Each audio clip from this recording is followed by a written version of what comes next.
Bismillahirrahmanirrahim. Assalamualaikum warahmatullahi wabarakatuh. Baik, kita lanjutkan materi kuliah hari ini, yaitu pembuatan program aliran daya menggunakan metode fast decouple. Pada pertemuan sebelumnya kita sudah menyelesaikan sampai pada proses iterasi ya. Jadi kembali di sini saya perlihatkan header dari programnya. Pastikan semuanya sudah mengincludekan library seperti ini, kemudian mendefine beberapa konstanta, slack bus itu 1, PV bus 2, PQ bus itu 0 ya.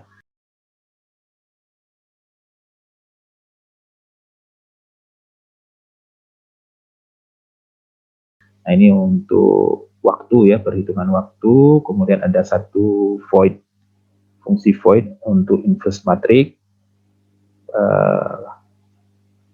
Baik, kita masuk sampai ke, kita lihat sampai ke proses iterasi. Di sini menggunakan dynamic memory ya, makanya pakai ini, tapi tidak mesti. Bisa Anda tetap menggunakan statis memory ya.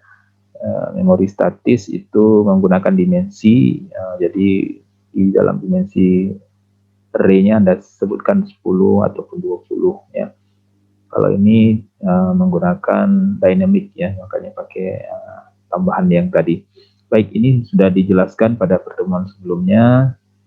Ini ada pembacaan data mulai dari data line ya, data bus, kemudian membentuk matriks admitansi terdiri dari konduktansi dan suseptansi, dan menghitung matriks admitansi bus. Ini kalau coding untuk memprint matriks admitansi bus ya. Kemudian membentuk matriks di absen, kemudian memberikan big number untuk slack bus ya, kemudian membentuk inverse matrix B1, memanggil fungsi void untuk inverse matrix ya, kemudian menyimpan matrix inverse B1, kemudian membentuk matrix B2, kemudian memberikan pada elemen diagonal slack dan PV itu dengan bilangan yang besar untuk menghilangkan pengaruhnya ya, karena kita tidak mendelete kolom dan baris yang bersesuaian dengan PV dan slack bus.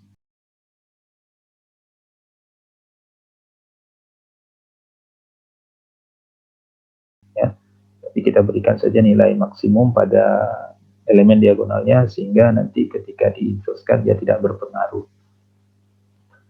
Kemudian melakukan inverse B1 dan B2 dengan memasukkan ke variabel A dan memanggil void inverse matrix, kemudian memindahkan hasilnya ke B2 inverse ya.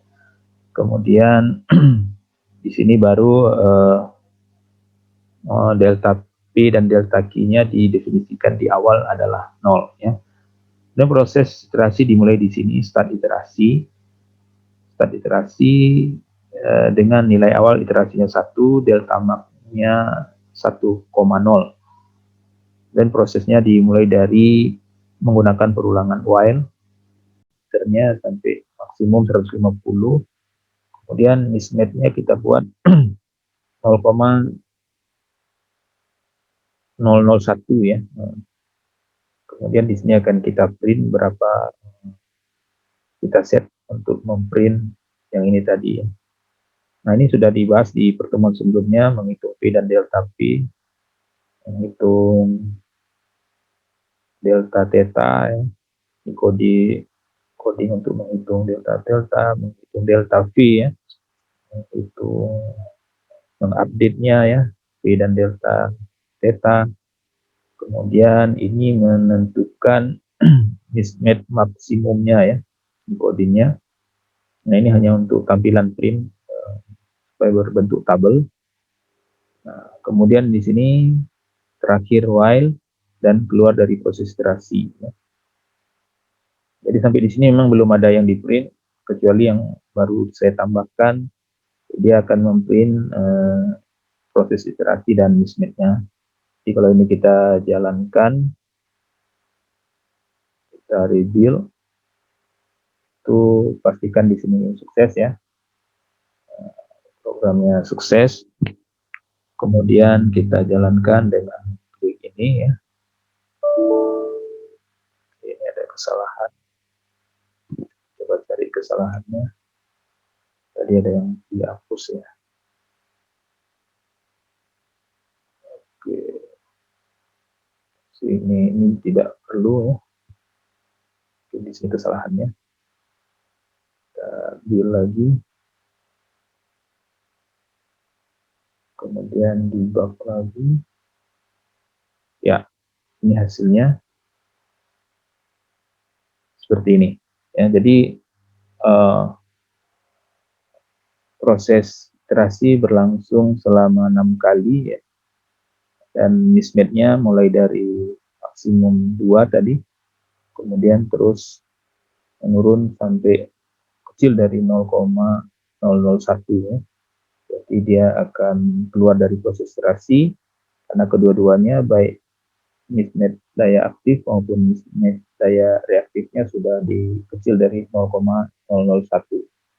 Kemudian kita buat print jumlah iterasinya, maksimum mismatch-nya ya. Jadi oke, balik lagi ke sini. Jadi selesai proses iterasi, kita sudah dapatkan jumlah iterasi dan mismatch-nya. Langkah berikutnya itu sudah saya share di e-learning ya, e-learning kita dari ini. Jadi bisa lihat di sini pada tanggal 20 pada pertemuan sebelumnya saya telah men-share ini ya, coding untuk perhitungan. Ini di copy saja dari sana. Copy-nya ini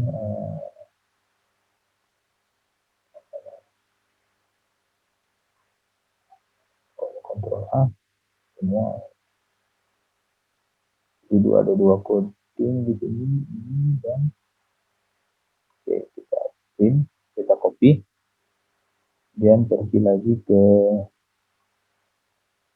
sini, pastikan di sini.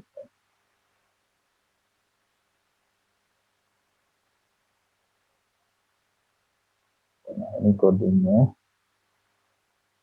Oke, kalau ini komentar kita kasih seperti ini. Komentar ini juga ini nggak perlu.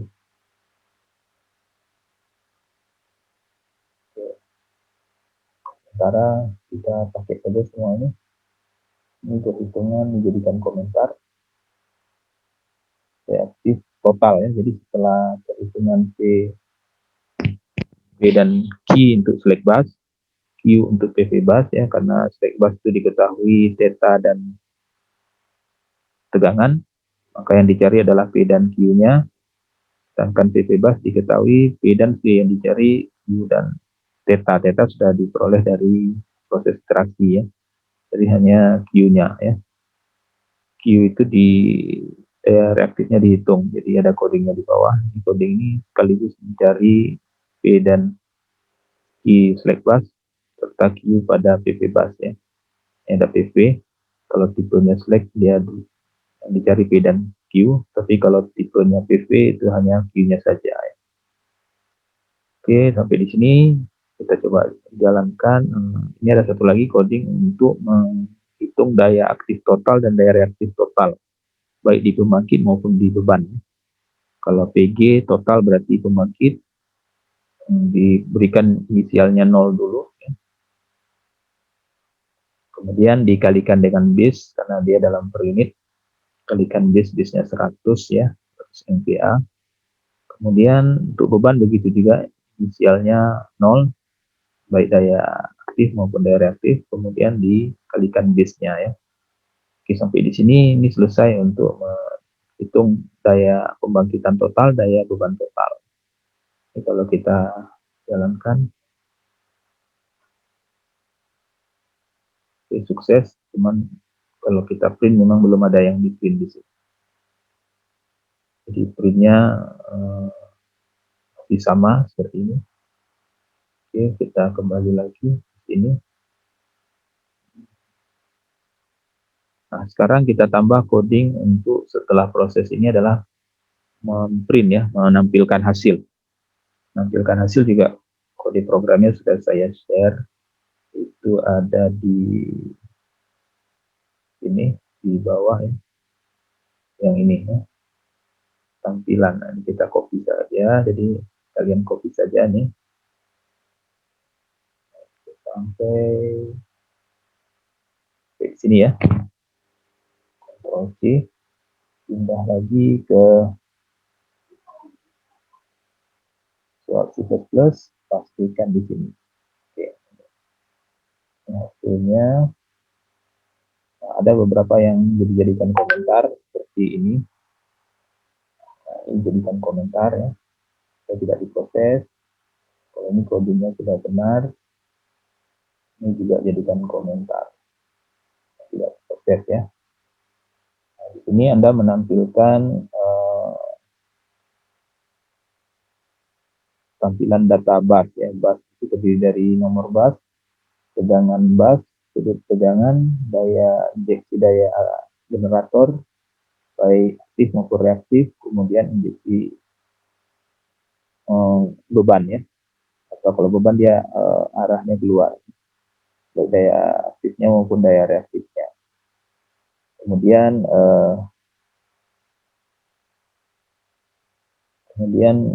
lanjutkan ke print ya, print tegangan, sudut tegangan dan seterusnya. Ini printnya ke file, kita rubah, dan bisa rubah print ke konsol dengan mengganti F-out menjadi C-out ya. Ini di copy, ini semua jadikan C-out.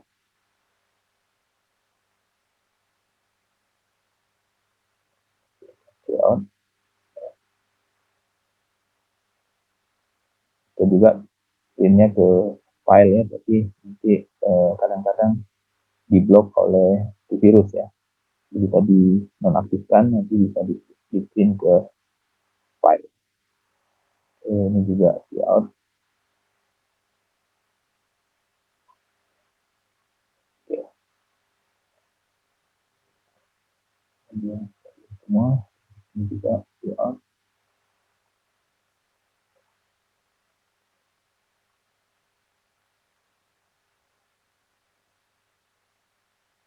Oke, nah sekarang sampai dapat losses ya. Jadi total rumusnya adalah total pembangkit dikurang total beban ya. Kalau di losses ada Q losses nanti sama juga QG total dikurang UL total ya. Kemudian setelah memprint data-data yang diperlukan untuk tampilan data bus, selanjutnya Anda lakukan memprint data saluran ya, aliran dayanya. Line flow solutionnya sudah dalam cout, oke. Ya, jadi yang line flow ini terdiri dari bus kirim, bus terima, daya aliran daya aktif dari bus I ke J, dari bus J ke I. Itu juga daya aliran daya reaktifnya dari bus I ke J atau dari bus J ke I. Kemudian ada losses P, karena yang berpengaruh itu adalah losses daya aktifnya ya. Kemudian ini program codingnya untuk menghitung aliran daya ya. Ada persamaannya di buku, bisa di cross check ya. Kemudian di sini tampilannya. Nah, ini kita jadikan juga semuanya untuk konsol ya. Console out ya. Oke, seperti ini sudah. Nah, ini kalau kita running baru ada tampilannya, kita di view solution ya. Oke, sukses ya. Kemudian kita jalankan. Nah, ini tampilan hasilnya ya. Bisa lihat di sini. Sudah selesai ya. Oke. Jadi ini yang pertama tadi iterasi mismatch-nya sudah terprint semua. Kita lihat ini konvergen ya, dari nilai yang besar terus mengecil sampai menuju satu titik. penyelesaian ya, konflik sesuai dengan kriteria penghentiannya, yaitu berhenti di 0,001 SMED-nya ya. Kemudian ini adalah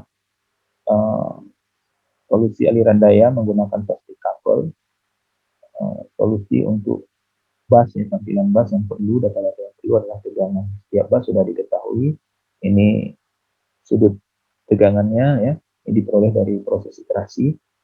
Kemudian ini dihitung setelah iterasi bagi nilai-nilai yang belum diketahui untuk pembangkit daya aktif daya select bus.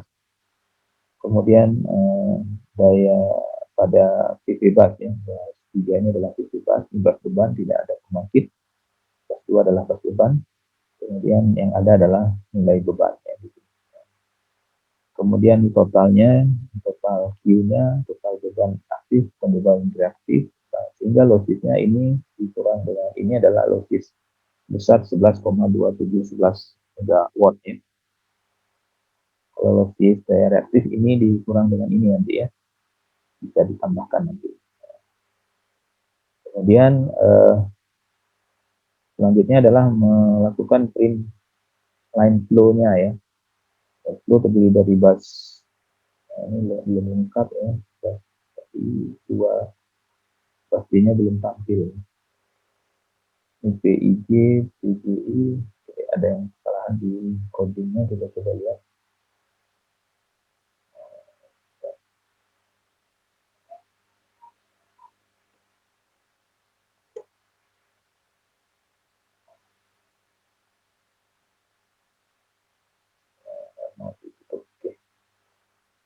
Oke, kita balik ke sini. Tadi yang tidak terprint adalah, oh ya, ini belum dibuat C. Oke, kemudian kita juga ingin menampilkan lossis daya reaktif. Jadi kita tambahkan coding di sini. Ini adalah Q lossis. Di sini Q. Ini juga Q ya. Nah, selanjutnya ini sudah kita rebuild solutionnya. Pastikan di sini sukses, kemudian kita jalankan, tampilannya menjadi seperti ini. Ya, di sini sudah ada P lossis dan Q lossis ya. Kemudian sudah ada from bus I ke bus J. Pressnya ini belum rapi, kita bisa rapikan.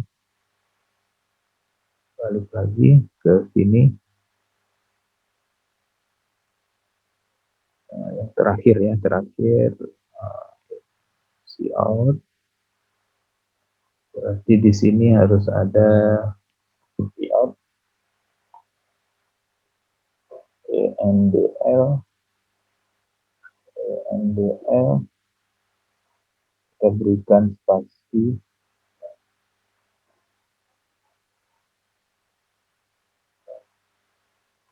teks seperti ini. Oke, jadi biar salah seperti ini. Turun 2 baris, kemudian dia akan di print di agak ke tengah. Dan kita rebuild ya. Oke, sukses. Kemudian kita debug lagi. Nah, seperti ini tampilannya. Oke, bisa lihat di sini. Ini tampilannya. Ya, sudah rapi. Semua yang di data-data yang diperlukan sudah tampil ya. Cuman ini belum, nanti bisa dipaskan lagi. Bergeser ke kanan ya.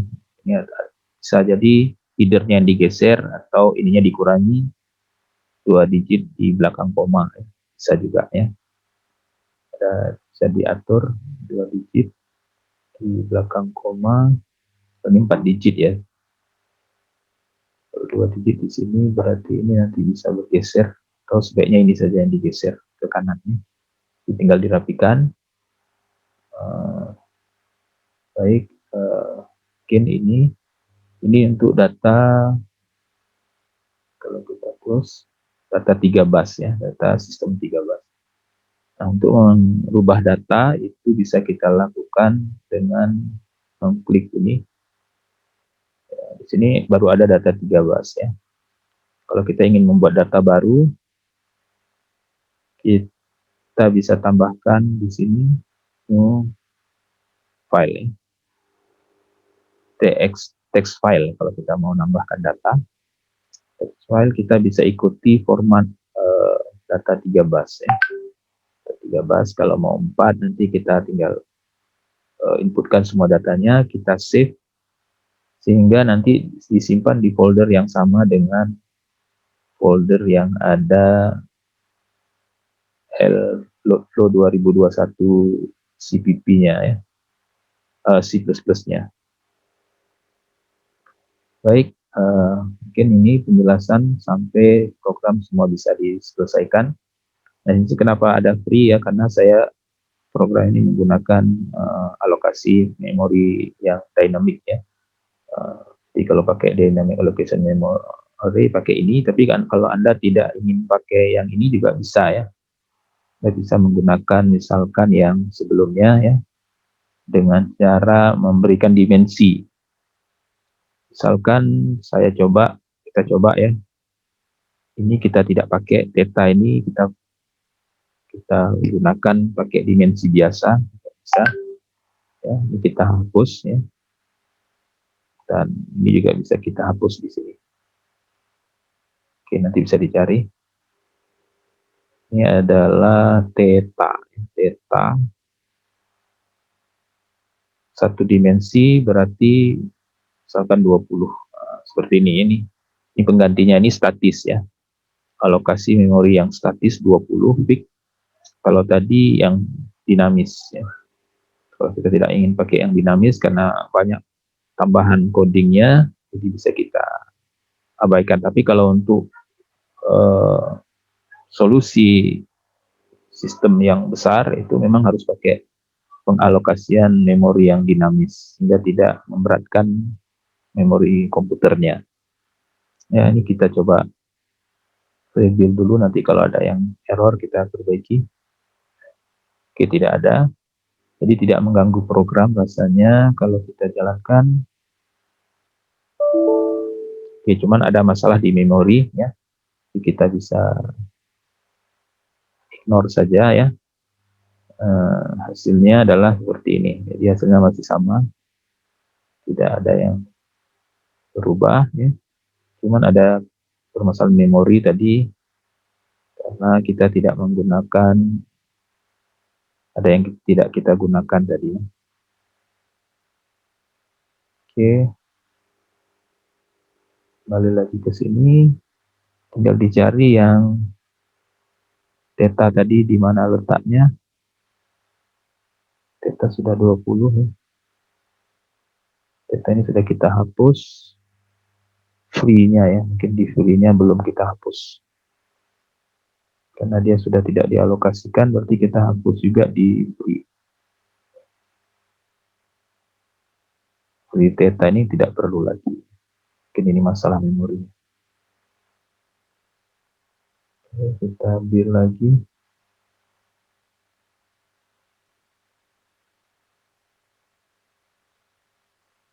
Oke, jadi tidak ada masalah memori. Sudah bisa tampil seperti ini, pada masalah memori. Jadi kalau kita alokasikan memori secara dynamic, maka di akhir program kita harus berikan memorinya. Jadi karena theta kita buat memori statis, itu jadi free-nya harus dihapus juga. Baik, demikian saja materi kuliah kita hari ini. Anda sekarang sudah bisa menyelesaikan tugas perhitungan aliran daya menggunakan metode fast decouple, dan nanti akan diberikan tugas yaitu untuk menyelesaikan case ya, case tertentu, apakah sistem 7 bus ataupun sistem IEEE kita gunakan ya, mungkin yang 14 bus. Dipastikan programnya sudah diselesaikan semuanya dan berjalan dengan baik, sehingga nanti case yang diberikan bisa diselesaikan. Kita tutup acara perkuliahan hari ini dengan baca Alhamdulillahirabbil alamin. Assalamualaikum warahmatullahi wabarakatuh.